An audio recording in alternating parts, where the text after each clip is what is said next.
si el señor Sepúlveda firmó, puede haber sido como asesor, no lo sé, no recuerdo en ese momento, está el prospecto informativo en la CONASEF, se puede ver, pero como entidad estructuradora solo podía firmar el banco, porque ese es un requisito legal. El que tenía la licencia para presentarle a la Superintendencia de Mercado de Valores un prospecto informativo era el banco. Haciendo un balance de participación entonces del Banco de Crédito y de Westfield en la prestación de este servicio, y atendiendo que ambos no hicieron lo mismo porque no estaban autorizados, de acuerdo a lo que usted nos señala ahorita, para hacer lo mismo, díganos de forma precisa entonces, señor Milla, ¿cuál fue la participación y principal aporte diferenciado del banco y de Westfield? Sí, eran labores complementarias, ¿no? Como le comento, el banco, por ejemplo, tenía la licencia de entidad estructuradora en la CONASEF. Condición que no tenía Westfield, ¿verdad? Westfield no estaba autorizado para ser estructurador. No estaba autorizado, okay. ¿no? Efectivamente. Pero digamos, de nuevo, había una multiplicidad, digamos, de funciones en lo que era el análisis financiero y de capacidad de pago. Quizá el banco era el que más labores hacía, porque había que desarrollar un modelo financiero, ver las coberturas de servicio de deuda, la generación líquida de caja y todas estas cosas que yo le comento que eran mi trabajo, digamos. Yo definía el nivel crediticio, ¿no? Había otros factores, como por ejemplo estos contratos que le mencionaba de Ley de Nueva York, contratos intercreditor, contratos de idioma inglés, donde quizá el que tenía más experiencia en esa época era el señor Sepúlveda, que había participado en transacciones de ese tipo, y él tenía un rol muy claro, digamos, de liderazgo cuando había que reunirse con abogados para definir ese tipo de cosas. ¿Las relaciones era el aporte principal de Westfield? No, perdón. Las relaciones de estas reuniones con los abogados. Le estoy hablando básicamente de trabajo específico en los documentos de la transacción, ¿no? O sea, la negociación comercial de las cláusulas, había abogados presentes, por supuesto, por ejemplo, por el lado de la CAF, me acuerdo que era Clifford Chance, que es un estudio muy reputado de Nueva York. Entonces, la negociación de esos contratos es un conocimiento muy específico, porque en los contratos de Ley Nueva York, yo no soy abogado y estoy acá, digamos, diciendo lo que entiendo yo de estas cosas.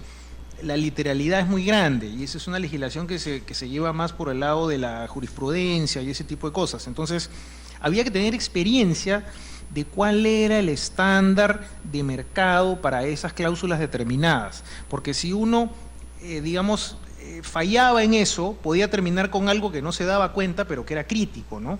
Entonces ese es un conocimiento muy específico. ¿Cuáles eran los estándares? Por ejemplo, temas teóricos que no viene al caso discutir, pero las cláusulas de cómo se definía el cambio materialmente adverso, las cláusulas de conocimiento, las representaciones y garantías, las cláusulas de indemnity. Una palabra en Ley Nueva York le cambiaba la cláusula completamente. Entonces ahí era un judo, digamos, en el que había que tener muchísima experiencia, porque uno podía meter la pata muy fácilmente. Entonces, yo le pedí que me dijera cuál era el aporte por separado de cada uno. Sí. Entonces, el aporte del señor Sepúlveda era el tema legal internacional, en el tema de contratación, básicamente la Ley de Nueva York. No, entre otros aspectos. De hecho, yo entiendo que el señor Sepúlveda no es abogado. O sea, sí, por eso. No era una participación legal, sino más bien en la experiencia de la negociación de la parte comercial, no legal, de esos documentos. Ese era uno de los temas.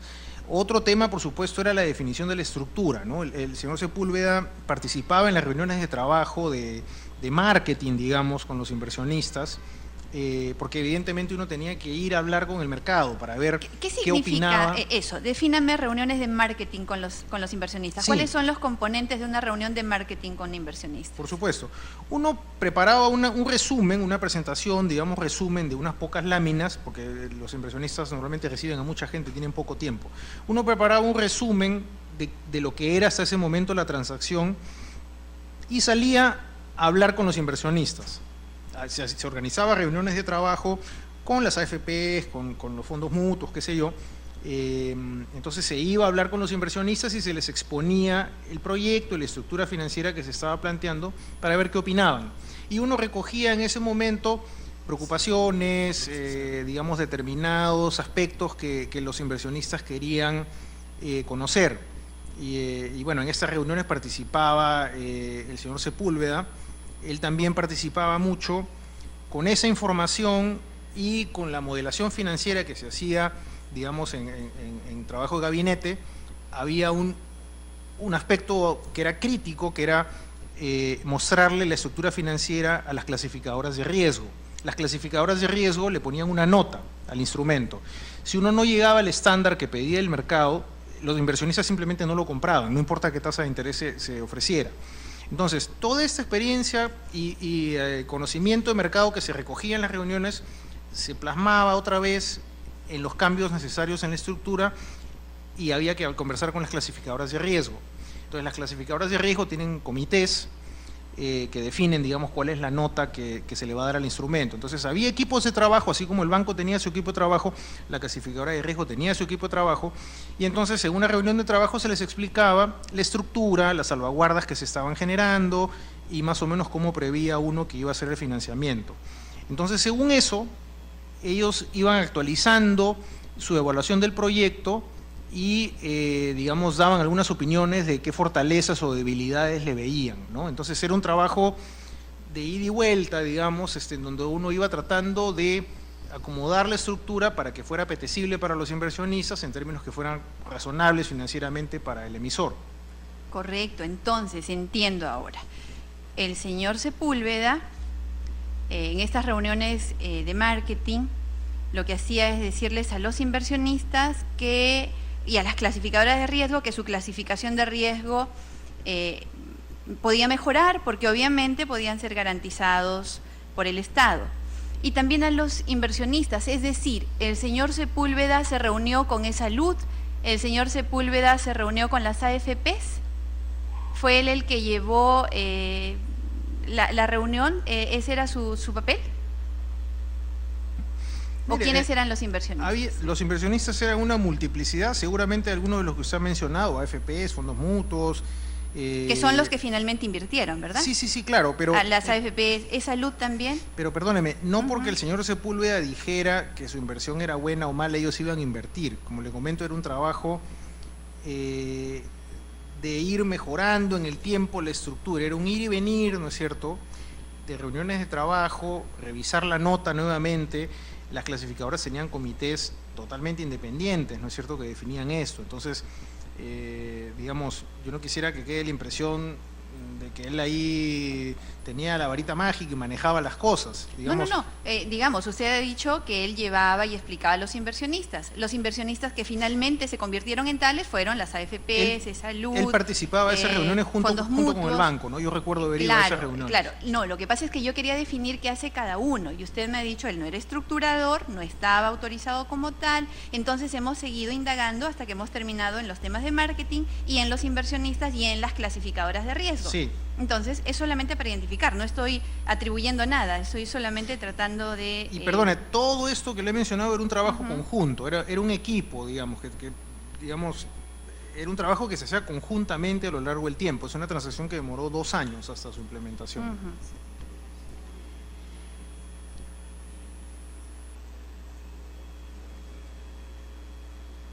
En realidad esta pregunta ya le hizo mi colega, la congresista Beteta, sin embargo, igual quisiera volver a plantearla dentro de este contexto. El 16 de junio del 2004, Javier de Sousa Ferreira, asesor financiero de Odebrecht, solicitó al BCP y a Westfield la asesoría en la estructuración y colocación de instrumentos de mercado de capitales. Si el Estado peruano, Proinversión, no hubiera otorgado la buena pro del proyecto Trasvase Olmos a la empresa Norberto Odebrecht, el BCP y Westfield, ¿hubieran realizado la estructuración y colocación de bonos y acciones y recibido los porcentajes de los montos colocados? Evidentemente que no, porque no hubiera habido cliente. Entonces, ¿podemos decir que existía interés en Westfield en obtener la buena pro de la concesión de Trasvase Olmos? O sea, evidentemente el equipo de trabajo se esforzó en presentar una propuesta que tuviera una bancabilidad competitiva para el concesionario para que ganara la concesión. y por supuesto por ese servicio, tanto el banco como Westfield tenían una expectativa de una remuneración, iban a cobrar una comisión, o sea… Entonces la empresa del señor, ¿no?, Pedro Pablo Kuczynski, Westfield, tenía un interés en que Proinversión, presidido por el señor Pedro Pablo Kuczynski, obtuviera la concesión. De nuevo, yo me puedo limitar, digamos, a explicarle, señora presidenta, mis funciones como empleado del Banco de Crédito, esas preguntas, yo creo que no puedo yo responderlas, tiene que hacerlas directamente a las personas que usted menciona. No, yo solamente ya le he puesto los nombres a quienes estaban en cada lado. Antes me dijo que Westfield y Proinversión sí, ahora solo le puse los nombres, nada más. Sí, de Proinversión yo no sabría decirle, lo que yo sí le puedo decir es que en el Banco de Crédito nosotros nos esforzamos en presentar una propuesta competitiva y una vez que nuestro cliente ganó la Buena Pro, nos esforzamos en llevar adelante ese mandato para lograr el financiamiento y evidentemente obtener las comisiones que habíamos pactado. El 29 de marzo del 2005 se produjo la modificación del acuerdo del 17 de marzo del 2004. ¿Participó usted, señor Milla, en esta modificación? La modificación del acuerdo de trasvase Olmos. Es una modificación que se refiere a las comisiones, ¿no? Sí. Sí, yo sí participé y como comenté, a esas alturas ya hacía un año que estábamos trabajando en ese financiamiento y la transacción se veía bastante difícil, por eso es que hubo esta renegociación para tratar de cobrar un poquito más por el tiempo que se había invertido y que hasta ese momento no había rendido frutos. ¿Participó Gerardo Sepúlveda? Entiendo que sí. Usted tiene la copia de los documentos. ¿El señor Juan Andrés Marzano? No tengo una copia acá del documento, pero si usted lo tiene puede verificar, me imagino que son las mismas partes que firmaron el contrato original. Debe estar seguramente el señor Marzano, el señor Ferrari, mi persona y el señor Sepúlveda, seguramente. De igual forma, el 29 de marzo del 2005 quedan modificados los honorarios por estructuración y colocación de bonos. Queda una comisión de éxito del 1.7% por la estructuración y 0,1% por colocación. ¿Quiénes renegociaron las comisiones por bonos? Renegociaron, perdón, por parte de… ¿Quiénes disculpe, participaron? no le escuché. ¿Quiénes renegociaron las comisiones por bonos? ¿O esa es la respuesta que me dio antes que estuvo Son usted? las mismas partes, digamos, quien tomaba la decisión, en el caso de Banco de Crédito, era mi jefatura, el gerente del área, seguramente eso se ha definido también con el señor Sepúlveda por parte de los asesores y tiene que haber sido con el cliente, que era el que finalmente pagaba, que debe haber sido el señor Marzano Soto. Congresista Beteta, tiene la interrupción. Gracias, Presidenta. Para que no podamos seguir avanzando y nuevamente retroceder, en lo que había señalado el señor Milla en respecto a las reuniones de marketing que realizaban con los inversionistas, ¿nos podría señalar si estas mismas reuniones de marketing las ofrecían o las brindaban o se llevaban a cabo con funcionarios de los gobiernos de turno? No, con funcionarios públicos nunca tuvimos ese tipo de reuniones. Estamos hablando de inversionistas institucionales, ¿no? Lo que eran los que invertían en ese tipo de valores en el mercado de capitales.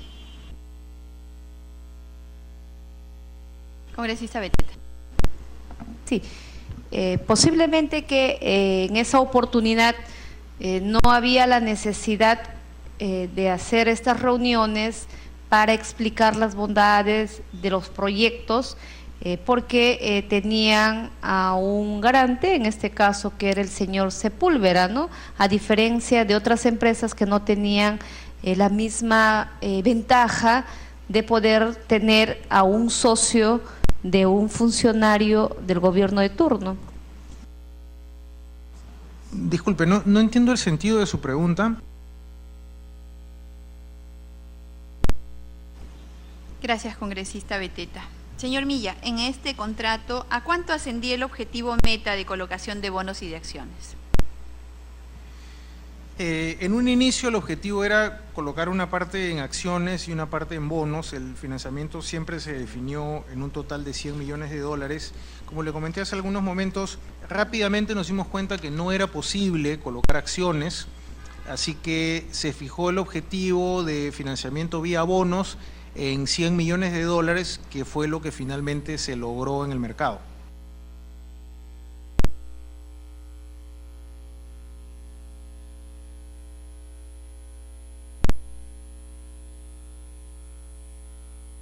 Respecto al proyecto Olmos, específicamente a la fase de irrigación, conocido como irrigación Olmos, cuyo contrato de concesión fue suscrito el 11 de junio del 2010. Díganos si tiene conocimiento sobre servicios de asesoría que hayan sido prestados por First Capital o alguna otra empresa asesora como Westfield Capital a H2 Olmos S.A. a fin de estructurar y obtener el financiamiento de irrigación Olmos. De ser el caso, ¿sabe usted en qué consistió tal asesoría? Sí, señora presidenta. Ahí estamos hablando de la segunda fase del proyecto Olmos, ¿no? Que ya es H2 Olmos. Es H2 Olmos, exactamente, es la fase de irrigación, que es donde efectivamente hay usuarios que son empresas agrícolas que usan el agua y le pagan al concesionario por el agua. Entonces, en ese caso, digamos, es un proyecto que ya no tiene, digamos, pagos del gobierno, es un proyecto de financiamiento privado. Efectivamente, en esa transacción también First Capital fue asesor para la emisión de bonos. Ese fue una asesoría que además de la asesoría para la estructuración, requirió la contratación de otro banco que fue el colocador de los bonos, que si mal no recuerdo en esa época fue el banco Scotiabank. Como le comento, era usual ese tipo de estructuras, ¿no? Entonces el que hizo esa colocación de bonos fue el banco Scotiabank. En esa transacción efectivamente First Capital participó de la estructuración financiera. ¿Sabe cuál fue el monto pagado, aunque sea un aproximado, el valor de mercado que se tenía por ese tipo de operaciones?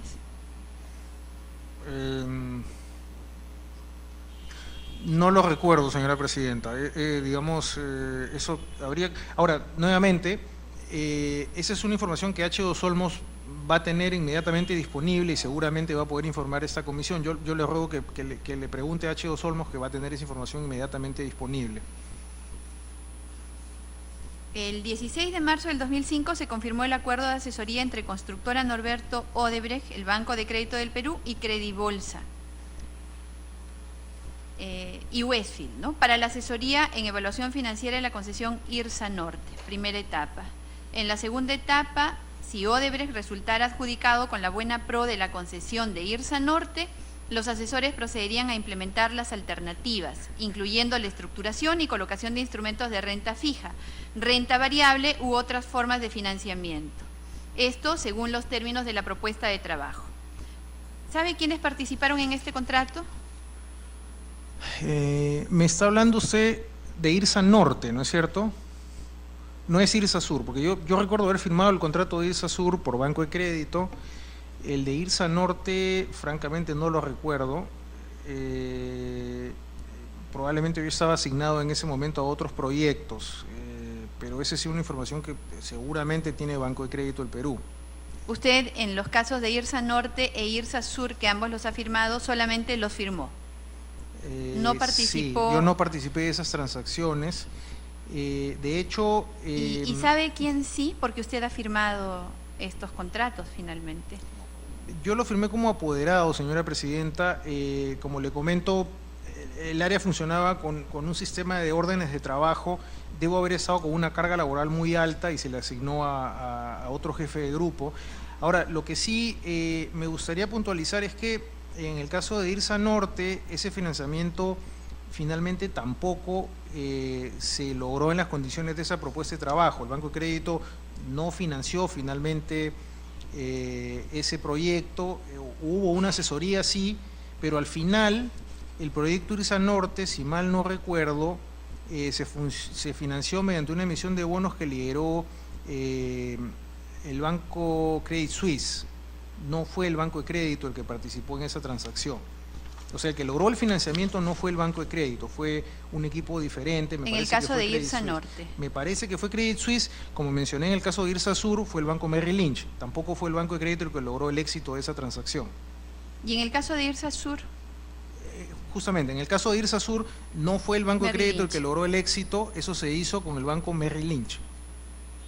Eso, digamos, yo me enteré porque fue una transacción muy notoria en el mercado peruano, ¿no? Y de lo que fue el dominio público en su momento, el Banco Merrill Lynch fue el que logró ese financiamiento, no fue el Banco de Crédito.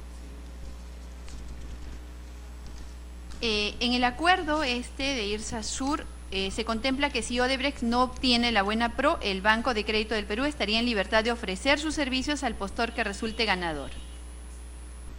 Llama la atención porque Westfield Capital no pidió ser considerado también en este párrafo. Finalmente también es una empresa de negocios como el BCP. ¿Podría decirnos por qué razón Westfield no fue incluida en esta cláusula? Digamos, estaría especulando, yo creo que eso habría que preguntárselo a Westfield. Ahora, lo que sí le comento es que en el caso del banco, esa cláusula básicamente estaba referida a que por el tamaño del mercado peruano y el tamaño relativo del Banco de Crédito, quien fuera que se fuera a adjudicar ese proyecto, probablemente iba a necesitar financiarse con el Banco de Crédito, que es una institución de las más importantes en el mercado peruano. Es decir, el banco necesariamente finalmente iba a tener que terminar participando en ese financiamiento. O sea, había una alta probabilidad de que eso ocurriera si es que se financiaba en el Perú. Entonces imagino que por eso fue que el banco pidió esa ventaja adicional, pero como le comento, finalmente eso no se financió en el Perú, se terminó financiando en los mercados internacionales, con una emisión de bonos que lideró, según recuerdo, Credit Suisse, en el caso de IRSA Norte, y con un financiamiento comprometido por el Banco Merrill Lynch en el caso de IRSA Sur.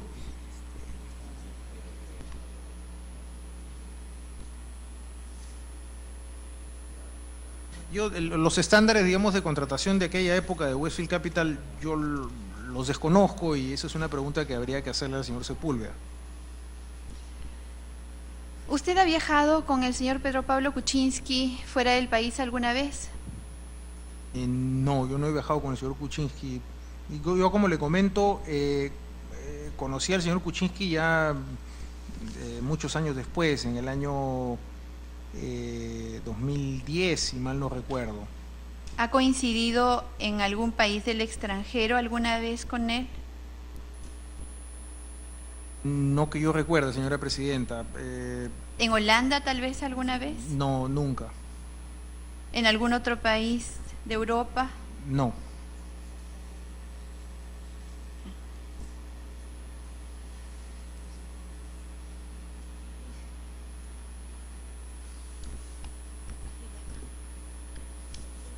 ¿Por qué en los documentos de colocación de bonos de TGP ante la Superintendencia del Mercado de Valores no aparece First Capital, siendo colíder en ese trabajo?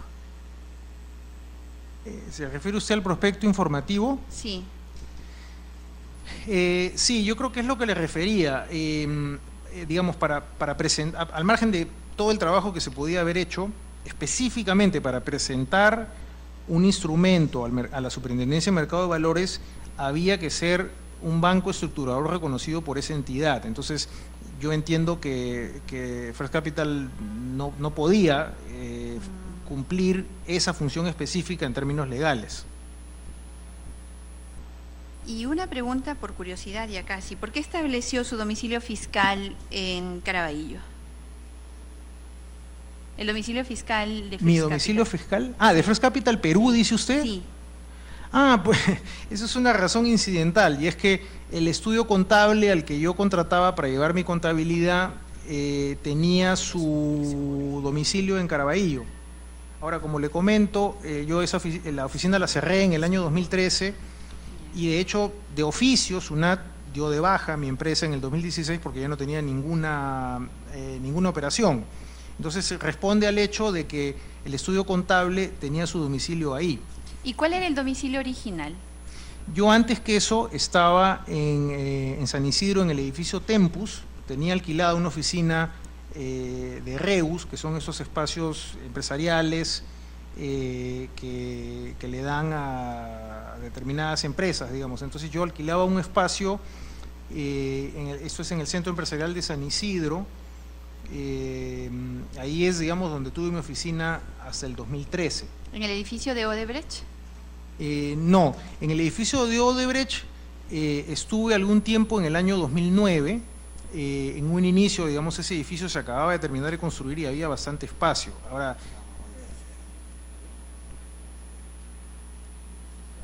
había bastante espacio en ese edificio en aquella época.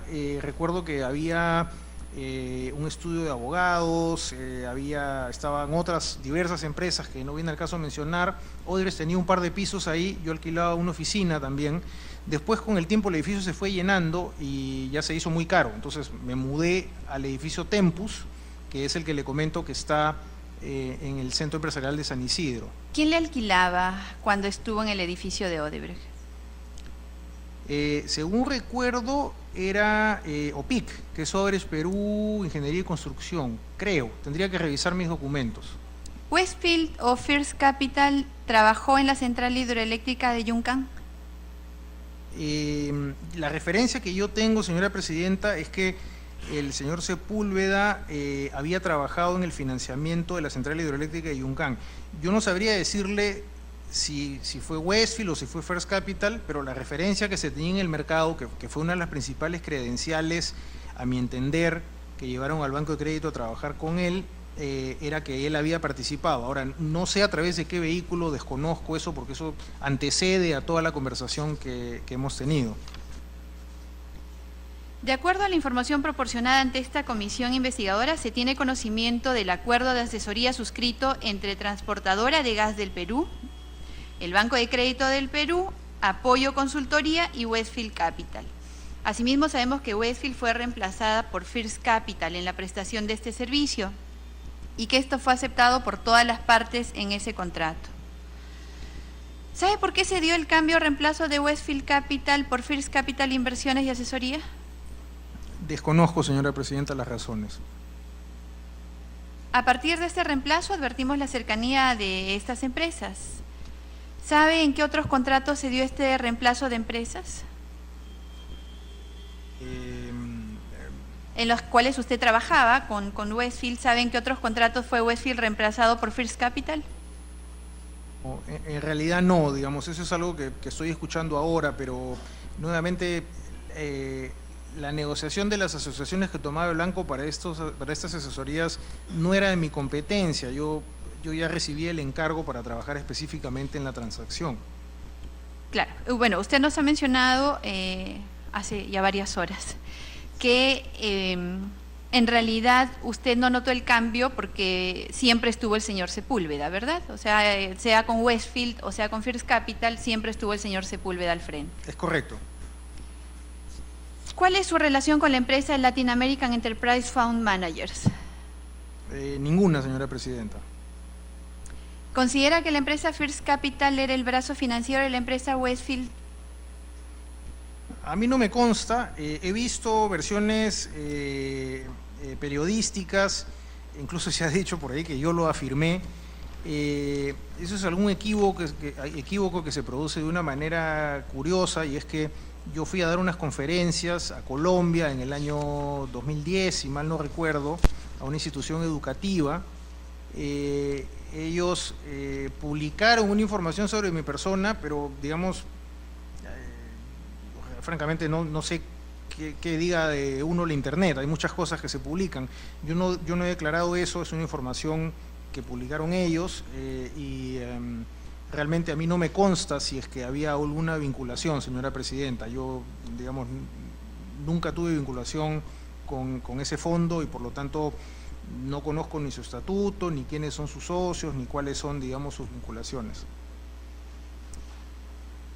Durante el periodo de enero del 2012 a diciembre de 2014, usted ha trabajado, colaborado, brindado asesorías, gestionar negociaciones, contratos o algo similar con el proyecto especial Chavimochic. Perdone que no tomé nota a tiempo. En el periodo entre diciembre del 2012... Enero del 2012 a diciembre del 2014. Entre enero del 2012... Y diciembre del 2014. Y diciembre del 2014. 2014. Ya. Usted me está preguntando si... Ha trabajado, colaborado, brindado asesoría, consultoría, gestión de negocios, contratos o algún servicio relacionado con su rubro profesional a Sí. el proyecto especial Chavimochic.